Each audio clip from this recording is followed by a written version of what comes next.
À bras-le-corps, un autre regard sur le handicap.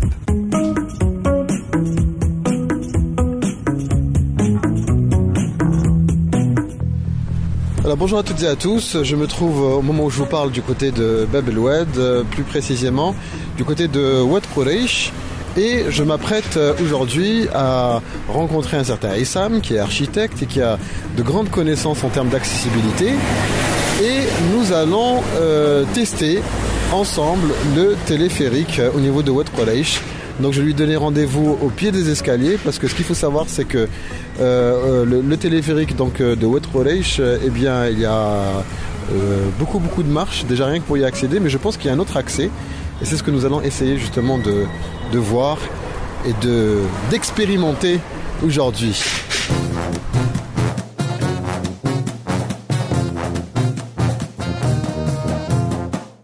Ça va Issam? Ça va, c'est toi.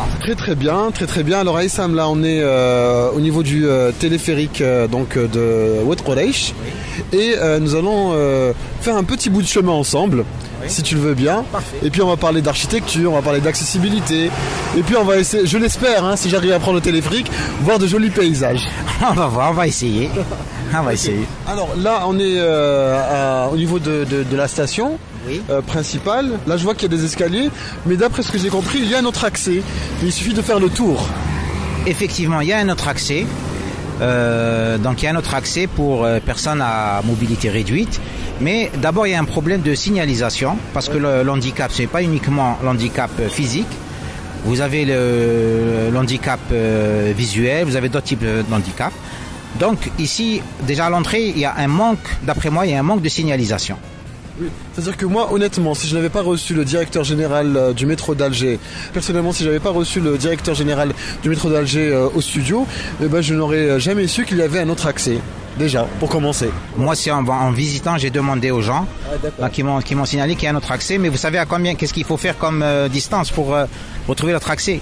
Vous avez 600 mètres à faire pour pouvoir accéder au téléphérique. Par rapport à l'accès principal, donc vous devez rallonger votre chemin de 600 mètres.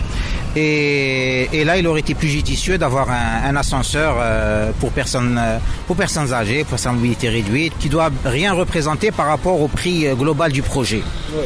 Voilà. Oui. On y va? Allons-y. Allez, je suis le guide. Hein. Ok.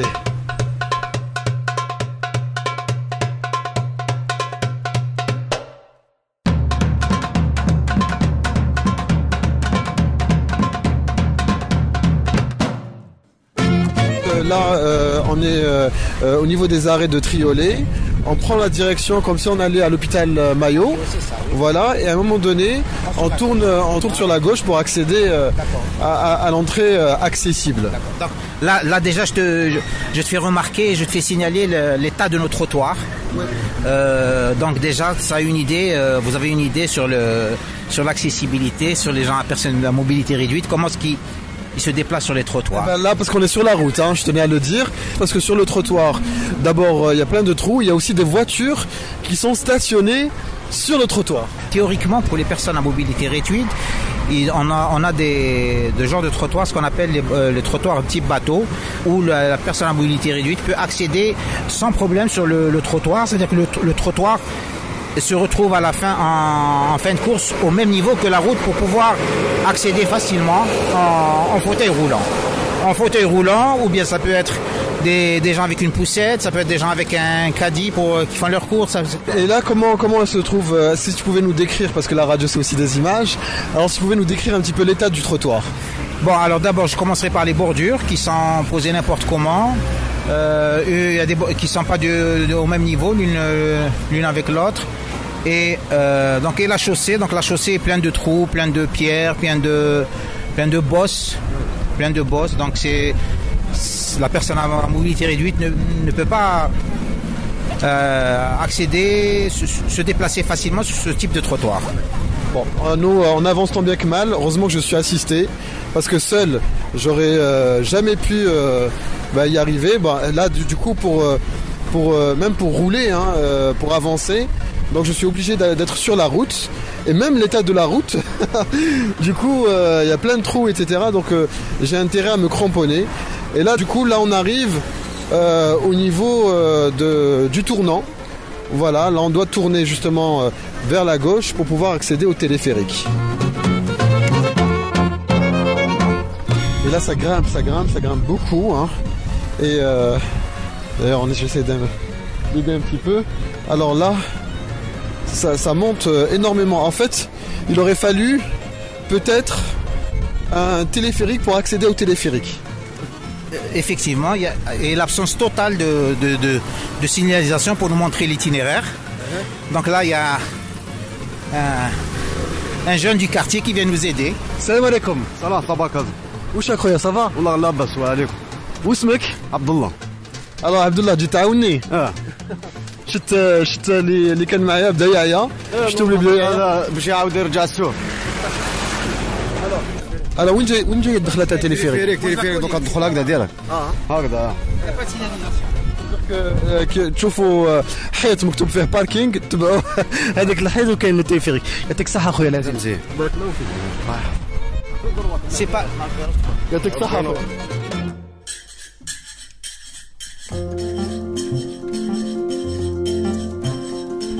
Voilà, alors là ça pourrait ressembler effectivement à une entrée. Et là on arrive, c'est aussi, c'est carrément une piste. Bon, alors là je vois, alors c'est une entrée effectivement, c'est fermé. Voilà, c'est une porte métallique. Voilà, on se rapproche. Voilà, là on cogne justement pour qu'on puisse nous ouvrir la porte. On veut prendre le téléphérique, ouvrez-nous la porte. Ah, si c'est la pause déjeuner, alors, je ne vais pas couper pour justement calculer aussi le temps de réaction. Alors, pour l'instant, il n'y a toujours rien. Donc, je commente.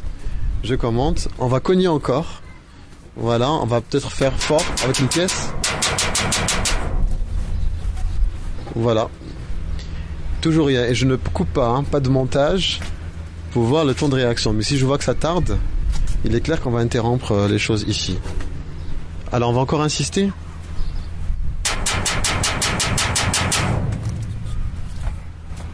Voilà. Apparemment, est-ce que tu arrives à voir de l'autre côté? Il n'y a personne. Non, il n'y a personne qui arrive. Ah oui, hein. Il n'y a personne qui arrive. En tout cas, c'est clair que c'est ça l'entrée. Hein, l'entrée l'entrée, ce qui est censé être l'entrée. Enfin, là, je vois beaucoup plus un cul-de-sac ou une porte fermée. Ce qui est censé être l'entrée des personnes en situation de handicap, eh bien, est fermée. Il aurait été souhaitable d'avoir une sonnette, d'avoir quelque chose comme ça qui puisse faire bouger les gens. Il aurait été préférable déjà que la porte soit ouverte. La porte soit ouverte, oui. Mais effectivement, oui, que la porte soit ouverte. Oui. Bon. Et je n'ai toujours pas coupé. Salam. Pour voir justement, pour vous dire que, eh bien, je pense qu'on va s'arrêter là. Hein. Aujourd'hui, j'étais censé prendre le téléphérique pour à bras-le-corps, mais je pense que l'émission, et par principe, je ne vais pas prendre les escaliers. Je pense que l'émission va s'arrêter ici.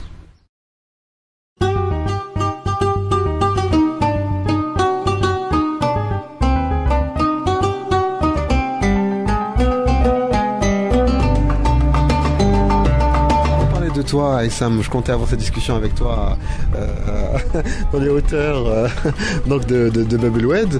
Alors toi, tu es architecte. Aïssam Damerdier, donc je suis diplômé de l'école d'architecture d'Alger en 1986 et j'exerce à titre libéral depuis 2002.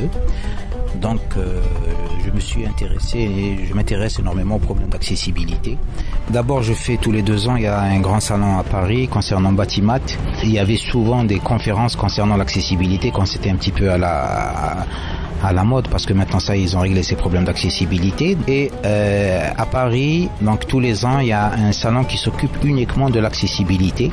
Donc je fais régulièrement, c'est Urba Access. Donc c'est un salon où il y a des fabricants, beaucoup de choses, beaucoup d'innovations, et ça avance, et ça avance, et ça avance. Alors quel genre, parce que moi du coup ça me fait rêver tout cela, hein, de voir qu'il y a un salon qui se tient chaque année, et chaque an on essaye d'apporter de nouvelles choses, de nouveaux procédés pour l'accessibilité. Alors quel genre d'avancées nous avons fait, quand je dis nous c'est le monde, en termes d'accessibilité?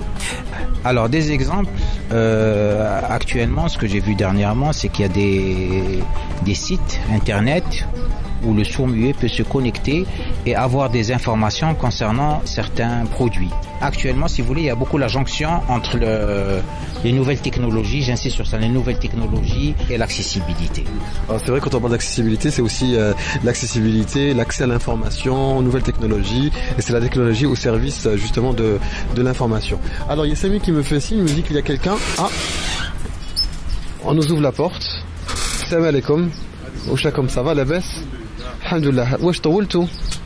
كنا ندغدغوا وما كان حتى واحد. ماشي بنعرف الباب نتاعك ما على بالناش كيف كان جاي. كيفاش ما على بالكمش؟ الباب هذه ما نحلوهاش. Ça c'est pour les personnes handicapées. Même pas. وين هي الدخله تاع les personnes handicapées؟ مازال كاين اللي طرابو يصراو. مازال ما درتوهمش. مازال كان دخله مليح. d'accord. Oui. نخدموا فيها ان شاء الله مازال ما D'accord. يخرجوا الناس منها. C'est une porte de secours. D'accord. On peut prendre le téléphérique? D'accord. Je peux passer? Très bien. Bon, je n'ai pas voulu interviewer le monsieur parce que je voulais pas le mettre dans la gêne. Bon, j'ai essayé quand même de vous raconter un peu ce qu'il m'a dit. Donc là où on a cogné. C'était donc d'après lui pas du tout l'accès consacré aux personnes en situation de handicap, mais beaucoup plus une issue de secours lorsque en soirée il ferme l'accès principal et les gens sortent de là-bas. Il me dit que la future entrée ou l'entrée qui est prévue n'est pas encore prête, elle est en travaux et l'entrée est prévue donc en face. Aïssam, oui. Alors viens voir. Alors il me dit que l'entrée pour personnes en situation de handicap se trouve donc là-bas, mais ce qui sépare l'entrée et là où on est, c'est-à-dire donc l'accès au téléphérique, il y a 1, 2, 3, 4, 5 marches, 6 marches. 5 contre-marches je pense, hein. 1, 2, 3, 4, 5, 6 contre-marches. Oui. Donc ça fait pratiquement, vous avez à peu près 90 cm. Donc là, si vraiment il y avait une volonté de concevoir un équipement accessible pour personnes à mobilité réduite, je pense qu'il aurait été préférable au début de prévoir la rampe, même si l'accès extérieur viendrait en deuxième étape. Mais en principe, ils auraient dû prévoir la rampe à ce stade. Mais ce que je vois et ce que nous avons constaté, c'est que ce qui sépare cette entrée qui est censée être pour les personnes en situation de handicap et l'accès donc au téléphérique, eh bien, il y a quand même 5 marches.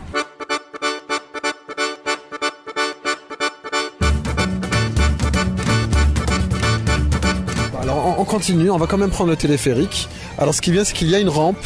Il y a cette fameuse rampe qui est aux normes. Voilà, parce qu'elle est un peu trop raide, d'après toi? Elle est trop raide un petit peu, oui. Mais légèrement. Ça va aller comme. Voilà, là on est... eh bien, on arrive pratiquement au guichet. Alors, au guichet. Déjà au niveau des guichets, en principe, on aurait dû faire un jeu de couleurs pour les malvoyants. Alors ici... Toutes les guichets, on ne sent pas un contraste des couleurs. Parce qu'un malvoyant aurait pu déceler, s'il y avait un comptoir, il sent avec la différence de couleur qu'il y a une activité qui se passe. Donc déjà, on voit que le traitement du guichet est identique. Très bien. Allez, on va prendre... mais alors d'après le monsieur, les personnes en situation de handicap ne payent pas. Mais ce que j'ai remarqué par exemple quand j'étais à Paris, lorsque j'ai pris le métro en France, c'est que la personne en situation de handicap paye, mais l'accompagnateur ne paye pas. Je peux pas te répondre sur ce...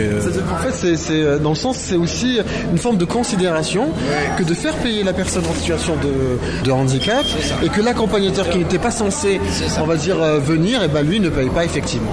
Oui, je pense que c'est une bonne chose. Ouais. Voilà.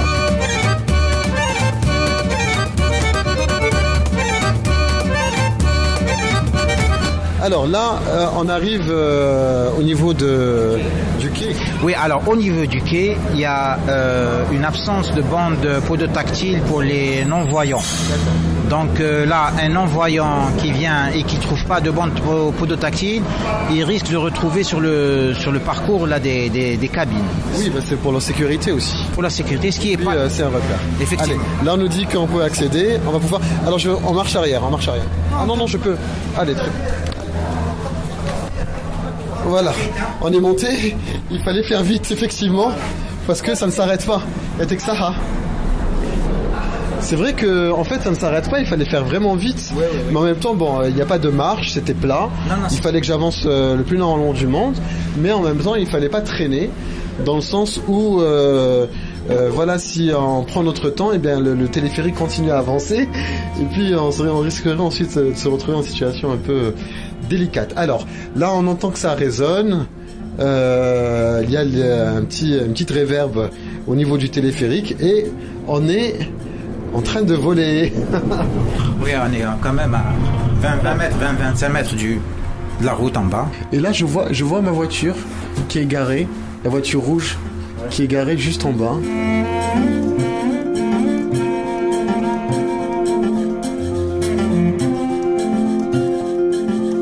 C'est vrai que lorsqu'on était en train d'avancer et au moment où on allait prendre le téléphérique, tu as attiré mon attention sur beaucoup de choses, telles que la signalisation, ce qui n'est pas négligeable. C'est-à-dire que moi, c'est vrai que je pense beaucoup plus aux personnes sur fauteuil roulant, mais les sortes d'handicap sont très nombreuses. Alors là, on arrive. Je pense qu'on arrive. C'est la station intermédiaire. C'est la station intermédiaire entre Bouzaléa et Oued Khoriche. Voilà. C'est pas le terminus. Non, c'est pas le terminus. C'est pas le terminus. Pour les formes d'handicap, j'aimerais bien revenir comme quoi effectivement ici en Algérie, dès qu'on a un bâtiment avec une rampe, on dit comme quoi c'est un bâtiment accessible. Non, c'est pas un bâtiment accessible parce que l'accessibilité est beaucoup plus vaste, demande beaucoup plus de choses qu'une rampe là. Elle fait partie des problèmes d'accessibilité, mais ce n'est pas tout parce qu'on a vous avez l'handicap visuel, vous avez l'handicap visuel aussi, vous avez les malvoyants aussi, les malentendants, les sourds. Alors là justement, par exemple, par rapport au handicap visuel, moi personnellement je ne savais pas que la route était encore longue, que c'était pas le terminus. Il aurait été bien d'avoir, comme dans le métro ou le tramway, une voix qui nous annonce que nous sommes à telle station et puis voilà, enfin je pense.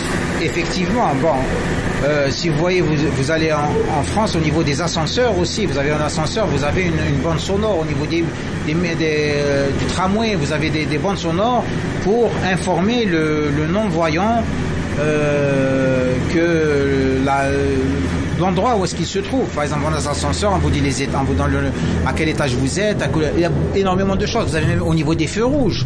Mais moi j'aimerais insister un petit peu sur les bandes podotactiles que nous n'avons pas ici en Algérie. Et vous avez au niveau des gares, des quais des gares par exemple. Vous avez les quais des gares, il n'y a pas de bandes podotactiles. On est très très en retard. Si tu t'es spécialisé aussi un peu dans ce domaine, c'est parce que tout est à faire. C'est parce que aussi, et c'est pas parce que toi-même tu es en situation de handicap ou tu as peut-être des proches en situation de handicap, mais c'est parce que en tant qu'architecte, à un moment donné, tu t'es dit il y a un manque cruel en termes d'accessibilité sur nos routes, dans nos bâtiments, et là, il y a donc un terrain ou un secteur à exploiter. Tout à fait. Il y a un terrain à exploiter, mais j'aimerais te dire que nul n'est à l'abri. Et puis, même maintenant, on a la pyramide des âges. On vit plus longtemps, donc avec la vieillesse, avec on aura tous un jour aussi, on sera tous un jour ou l'autre en situation de handicap. Ça veut dire que il faut pas prendre le problème de l'accessibilité pour les personnes handicapées. Parce que maintenant, on parle plus d'accessibilité pour handicapés, on parle de conception universelle.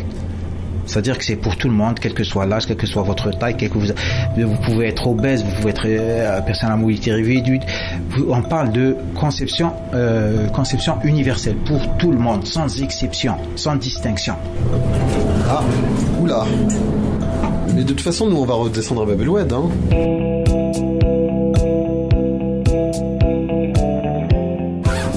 Notre petite escapade au sein du téléphérique touche bientôt à sa fin, on est pratiquement bientôt arrivé. Alors quels sont tes projets? Est-ce que tu vas justement nous aider à circuler peut-être un peu mieux dans le cadre de ton travail? Actuellement, j'essaie de créer, je dis bien j'essaie de créer une société de mise en accessibilité de bâtis et de voiries. Je me suis orienté vers le centre de registre de commerce et bien sûr, comme c'est une nouvelle activité, donc j'ai fait une demande de codification pour codifier, avoir un code pour l'activité qui n'existe pas. C'est-à-dire que personne jusqu'à présent n'a pensé à créer une société de mise en accessibilité de bâtis et de voiries. Voilà. Et là, oh là, attends, j'ai pas mis mes freins, mais là on est arrivé et on va pouvoir sortir. Voilà, notre voyage, eh bien... Mazel, on n'est pas encore sorti. Ah oui. Il faudra qu'on fasse tout le tour. Ah oui, c'est vrai. Ok, allez, très bien. Texaha, il y a le bonhomme qui m'aide à sortir. Très bien. C'est fait, et là, on est sorti. C'est par où la sortie? Ça, il n'y a pas la rampe par là. C'est vrai que c'est pas encore terminé parce qu'il faut aussi sortir. Bah, c'est bien beau d'entrer, mais sortir c'est aussi... Voilà, bah alors il y a une rampe. On aurait pu prendre les 2 marches ou les 3 marches, mais... Voilà, mais il y a une porte et la porte elle est fermée. Oui, la porte est fermée, c'est-à-dire qu'on va voir si la serrure marche toujours. Donc, on va passer par la rampe. On va prendre la rampe et pour pouvoir sortir justement du téléphérique. La porte est ouverte. On va être libre, on va sortir. Ok, t'es comme ça. T'es comme ça.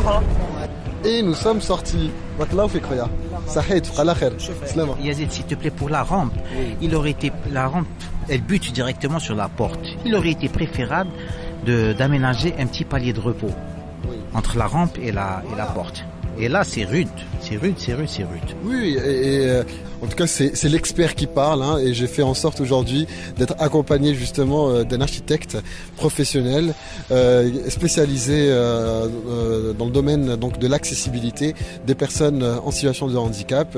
Et en tout cas, on te remercie. Merci à toi, Essam Damerdi, architecte. Et j'espère que dans le futur, ton projet de te spécialiser davantage dans le monde justement de l'accessibilité des personnes en situation de handicap dans le pays sera réalisé. C'est moi qui te remercie pour cette agréable visite. J'espère qu'on refera d'autres occasions. Je suis à ta disposition. J'aimerais bien essayer le ferry. Il n'y a pas de problème, on essaiera. Voilà. Ok, allez, très bien, bientôt et ça. Merci à toi.